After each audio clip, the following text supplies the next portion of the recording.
Hi, I'm Caroline. Welcome to FYI Newsbyte. Here's what we found for your information this lunchtime.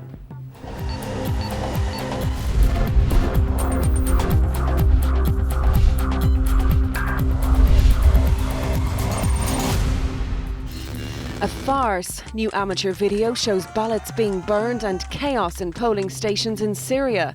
Vote counting has now started in the Syrian regime's referendum on a new constitution. If approved, the referendum would, in theory, create a multi-party system in Syria, but the US has dismissed the referendum as a farce, and most Syrian opposition groups boycotted the vote, saying they will accept nothing less than Assad abandoning power.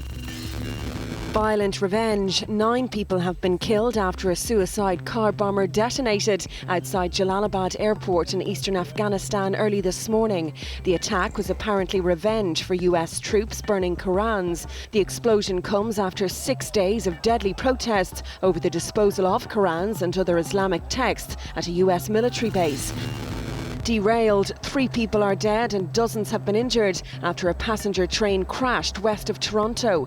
All 3 people killed were railroad employees who were riding at the front of the train when it derailed. 75 people were on board the train travelling from Niagara Falls to Toronto at the time of the accident. The end of a terrible era. Colombia's main rebel group FARC says it will stop kidnapping and will soon free its last remaining prisoners of war, some who have been held for as long as 14 years. The FARC announced on its website that it would no longer kidnap civilians for financial ends, a tactic they have long used against Colombia's government. They haven't said when they will release the prisoners, but relatives of policemen and soldiers held for more than a decade are celebrating the news.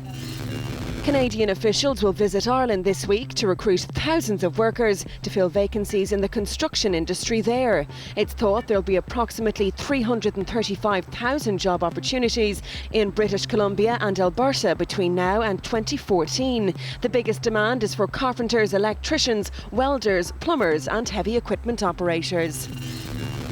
And a silent film made the most noise at the Oscars in Hollywood last night.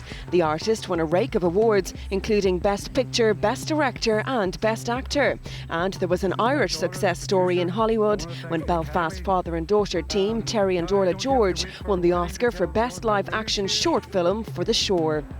Our little film was inspired by the people of Northern Ireland, Protestant and Catholic, who after 30 years of war sat down, negotiated a peace and proved to the world that the Irish are great talkers. FYI is interactive. From your opinions to news you think we should be covering, we want to hear it all. FYI is available to you 24/7 online for all the information you need to know. Simply log on to tv3.ie/3e/FYI. Here you'll find the latest stories, video catch-ups, comments and the FYI blog. We're also available to you on Twitter and Facebook. Just log on to the website and hit the social networking shortcuts.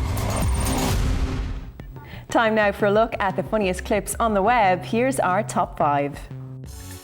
At number 5, throwing a juggling fail into a juggling win.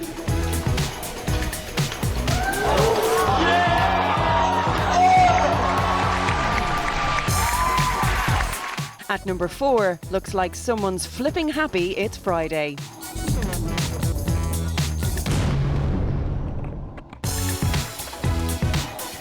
At number 3, knocking yourself out in a fight, ain't that a kick in the head?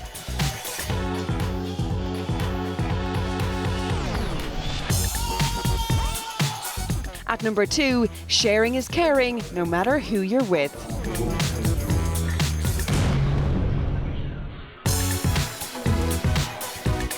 And number 1 today, one student caught in the background of a college news report shows us what awkward really looks like. The UAA will notify the winners of the lottery by Monday, December 15th, and vouchers can then be picked up from Tuesday through Thursday. Now students with more than 90 credit and vouchers can then be picked up from Tuesday through Thursday. Now students with more than 90 credit hours have to tune into FYI later for the newest downloads. We'll have more on the top stories, plus catch up on today's tech news with Claire, and Paul will be here with all of the sport. We'll see you back here at 6, right here on 3E.